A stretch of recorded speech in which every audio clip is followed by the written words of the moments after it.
Nós vamos ler Atos, capítulo 14, a partir do verso 8. E estava sentado em Listra certo homem enfermo em seus pés, coxo desde o ventre de sua mãe, o qual nunca tinha andado.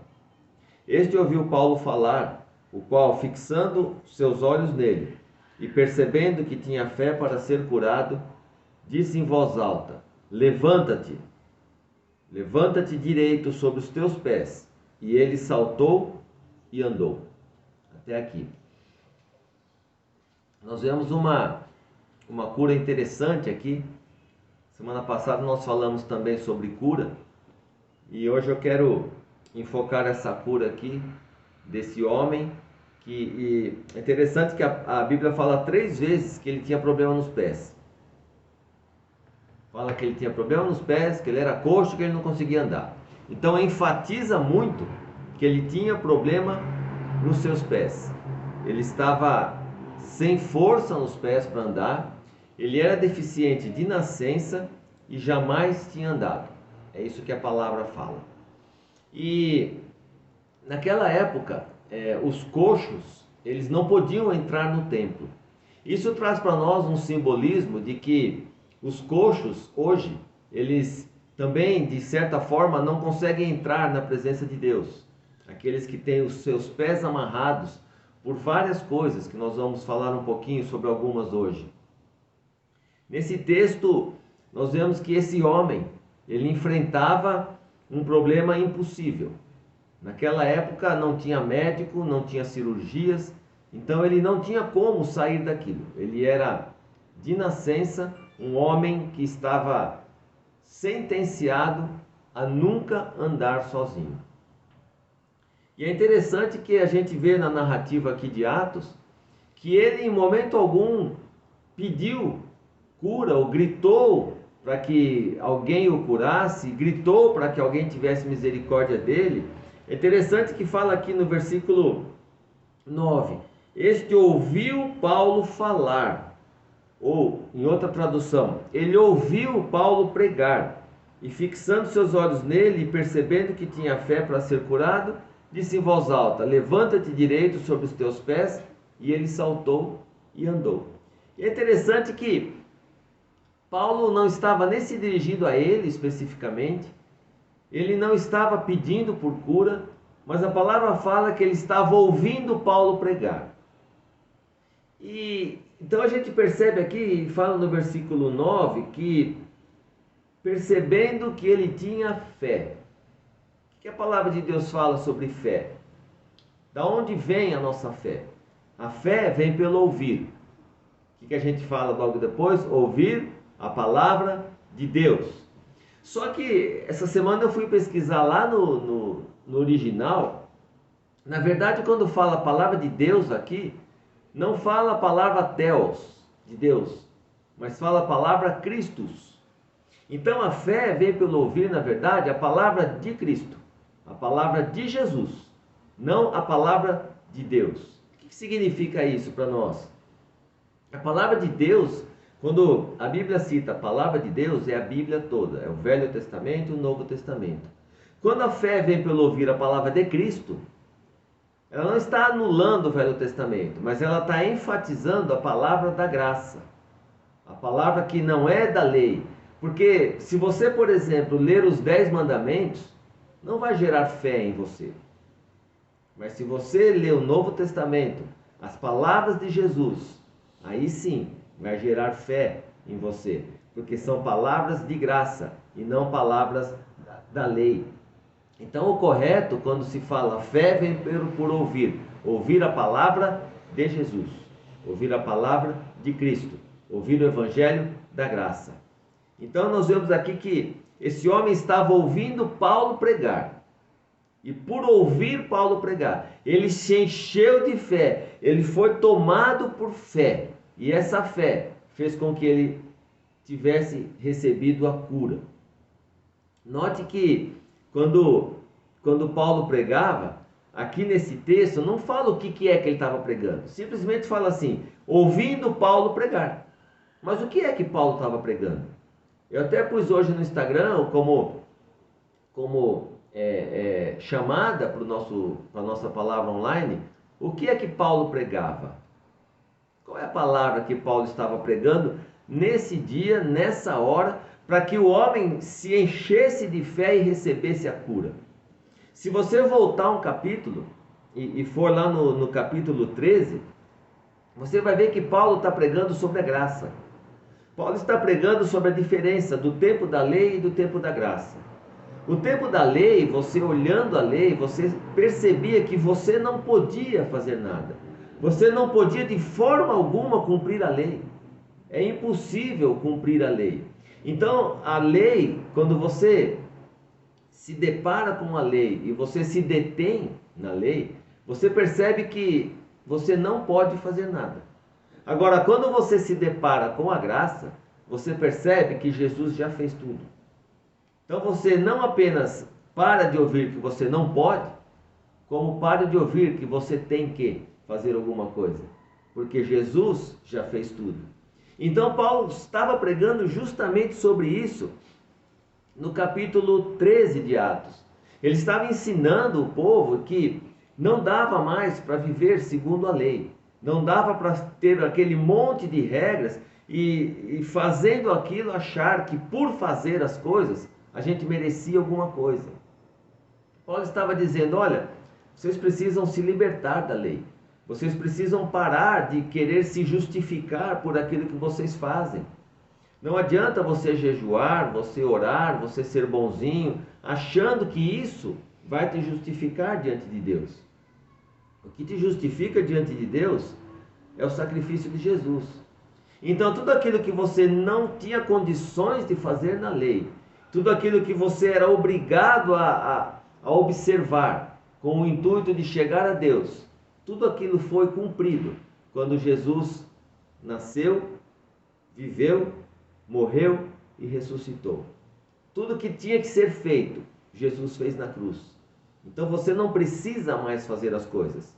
Jesus já fez.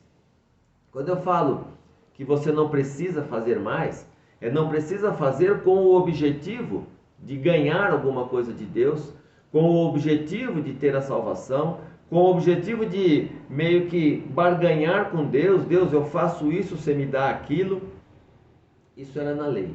Hoje nós vivemos no tempo da graça. E era isso que Paulo estava pregando. E ao pregar isso, a fé daquele homem se acendeu de tal maneira que Paulo apenas olhou para ele e falou, levanta e anda. Porque Paulo percebeu que ele tinha sido tocado pela pregação da graça. Note que Paulo não precisou tocar no homem. Aqui não diz que ele tocou no homem, diz apenas que ele disse para o homem, levanta e anda. Então o toque, ele não é o toque que cura a pessoa. Essa pessoa foi curada porque ela tinha fé. Porque a fé veio por ouvir a pregação do Evangelho da Graça.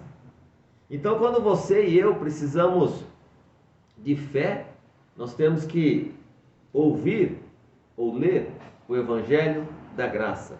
Nós temos que ler a palavra de Cristo, a palavra de Jesus, o Christus, a palavra Christus, que no original é Cristo. A palavra de Deus, como Deus Pai, é a palavra Theos, que não foi utilizada nesse versículo. Foi utilizada a palavra Christus. E voltando um pouquinho à situação do paralítico, a gente vê que o texto nos traz muito claramente que ele era impedido de andar. Eu anotei aqui algumas coisas importantes, na verdade 3 lições, que nos fala assim, ele não podia se locomover, ele não podia sair do lugar e ir para outro, ele não podia andar por si só. Muitos de nós hoje estamos como aquele homem, nós estamos paralisados, nossos pés não andam, não se desenvolvem, a nossa salvação ela está estagnada. Eu tive um encontro com Jesus, eu recebi o Espírito Santo, eu sou salvo, mas paro por aí. Eu fico paralisado e não consigo fazer aquilo que Deus quer que eu faça. O que é a coisa principal que Deus quer que eu faça? que eu pregue o Evangelho, que eu batize as pessoas e que eu faça discípulos. Isso é pregar o Evangelho da graça. Isso é pregar a palavra de Jesus. Muitos de nós estamos como aquele paralítico, paralisados. Estamos com os nossos pés parados. E pé, ele indica 3 coisas: locomoção, equilíbrio e proximidade com terra. Então, a paralisia, ela precisa ser quebrada na tua vida. Ela precisa ser quebrada na minha vida. Nós precisamos andar. Note que a grande comissão de Jesus não foi ajoelhe-se, não foi sente-se, mas foi ide. Ou seja, vá. Ela indica uma ação contínua, uma ação de movimento, uma ação que você está andando. Então, ide e pregar o Evangelho. Continue sempre em movimento. Há muitos cristãos hoje parados, sentados, esperando a morte chegar. Como dizia o Raul Seixas, estou aqui esperando a morte chegar, com a minha boca cheia de dentes, esperando a morte chegar. Tem muito crente Raul Seixas hoje. O que você está esperando? Você está esperando alguém te levantar? Olha que Jesus falou para eles, não falou assim: deixem-se levar para pregar o Evangelho, ou esperem alguém carregar vocês. Não, ele falou: vão, ide, levanta, anda, vai, faz as coisas. Então nós precisamos pegar esse exemplo desse paralítico e olhar para nós, porque muitos de nós estamos paralíticos, paralisados, nós não andamos, nós estamos ali parados, esperando alguém nos trazer alguma coisa, esperando Deus nos enviar alguma coisa, nos enviar alguém, quando que nós é que somos os enviados. Você não precisa esperar um enviado de Deus chegar até você. Você é um enviado de Deus para levar o Evangelho às outras pessoas. A segunda coisa que o pé nos diz é o equilíbrio. O pé nos dá o equilíbrio. Se você tem os pés do tamanho que eles são, porque eles te dão o equilíbrio que você precisa ter. Deus é perfeito em tudo. Às vezes você fala: tem o pé muito grande, tem o pé muito pequeno. Você tem o pé do tamanho que é para te dar equilíbrio, porque foi Deus que fez. E se Deus fez, para de falar que teu pé está errado, teu pé está certo. Foi Deus que fez ele. Então o equilíbrio, ele nos mostra que nós temos que não só andar, mas nos permanecer em pé, permanecer levantados. Olha aqui, a primeira coisa que Paulo falou para ele: levanta. Em outra tradução está: se apruma, ou seja, fica em pé e depois anda. Equilíbrio. Queridos, eu não posso ficar achando que se eu não fizer determinadas coisas, Deus não vai me abençoar.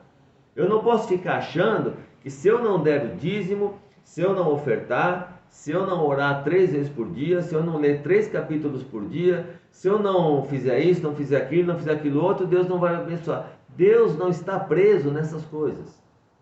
Deus vai te abençoar. Você precisa, na verdade, obedecer, simplesmente indo e sendo testemunha do Evangelho da graça.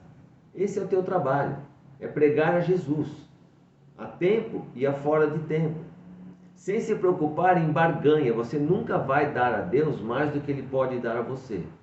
Então pare de querer se justificar, de falar: Deus, olha, o Senhor tem que me dar isso porque eu fiz isso. Deus não tem que nada. Assim como você não tem que nada também. Você tem que amar a Deus e amar as pessoas. Porque a partir do momento que você ama a Deus, o amor de Deus vem sobre você e você consegue amar as pessoas. E quando você ama as pessoas, você faz as coisas pelas pessoas. Independente se você vai receber alguma coisa em troca ou não, você faz por amor. Você nunca faz algo por seus filhos esperando algo em troca. Você faz simplesmente porque você ama. E Deus faz por nós porque Ele nos ama. Na verdade, Ele, quando enviou Jesus, seu único filho, Ele o fez por amor, para nos resgatar, não porque nós merecêssemos alguma coisa. E a terceira coisa que o pé nos traz é a proximidade com a terra. Muitos de nós ainda temos um pezinho no mundo. tem alguma coisinha ali na nossa vida que ainda tem um cheirinho do mundo, um pedacinho do mundo. E às vezes eu quero ficar com um pé no mundo, um pé com Deus, um pé no mundo, um pé com Deus. Não dá. Imagina que você está no mar, tem duas canoas e você está em uma. Aí você não quer deixar a outra, aí você põe um pé numa canoa, um pé na outra. Conforme a canoa vai andando e vai abrindo, o que vai acontecer com você? Ou você pula para uma canoa só, ou você vai cair no mar e vai morrer afogado. Então a palavra diz: se Baal é Baal, sirva Baal. Se Deus é Deus, sirva a Deus. Mas tome uma decisão. Você não pode ficar com um pé no mundo e um pé em Deus. Ou você serve a Deus, ou você não serve a Deus. Você não pode servir a Deus no domingo. Você não pode servir a Deus em alguns momentos da sua vida, em algumas partes do seu dia ou da sua semana. Então, quando você está com o pé na terra, com o pé no mundo, você não está com o pé em Deus. Salmo 119 diz que lâmpada para os meus pés é a tua palavra, luz para o meu caminho. Então, se eu começar a andar sobre a palavra de Deus, o meu pé vai se afastar do mundo. Então eu vou ter equilíbrio, e vou andar, e vou caminhar, e vou cumprir o ID de Jesus, que é ir, pregar o evangelho, batizar, fazer discípulo. Hoje nós já se foi aí praticamente 1/3 do ano. Para quantas pessoas você pregou o evangelho da graça? Para quantas pessoas você falou do amor de Jesus? Você tem andado ou você tem ficado parado, estacionado na sua salvação, confortavelmente sentado na sua salvação? Não foi para isso que nós somos chamados. Nós somos chamados para ir. Você tem ido ou você tem estacionado? Então, queridos, se você crê em Jesus, se você crê no Evangelho da Graça, em tudo aquilo que Jesus fez por você, não deixe que ninguém adicione nada para que você experimente a vida abundante que a palavra nos garante. Não deixe que te acrescentem que você precisa fazer isso, senão você não vai ter a vida abundante. Você precisa crer em Jesus. Você precisa amar a Deus sobre todas as coisas. Você precisa amar ao próximo como você mesmo. Você precisa ir, pregar o Evangelho, batizar, fazer discípulo. É isso que você precisa fazer. O resto é coisa de homem. O resto é coisa da lei. O resto é coisa que não diz respeito ao Evangelho da graça. Quero terminar dizendo que, mais uma vez, que tudo que você tem, tudo que você é, não depende do seu esforço, não depende da sua força, depende única e exclusivamente da graça de Deus. Tudo que você tem é pela graça. Então, que você não fique paralisado, que você não fique desequilibrado e que você não fique com um pé no mundo. Levante-se, se equilibre e ande sobre a palavra de Deus. Faça aquilo para o que você foi chamado e você vai experimentar coisas grandes que Deus tem preparado para você e para mim. Amém, queridos? Que Deus possa ter falado com você, que você, assim como Paulo falou com aquele homem, que você sinta Deus falando com você agora. Levanta e anda. Levanta e anda. E vai fazer aquilo para o que eu te chamei para fazer. Amém, queridos? Nós vamos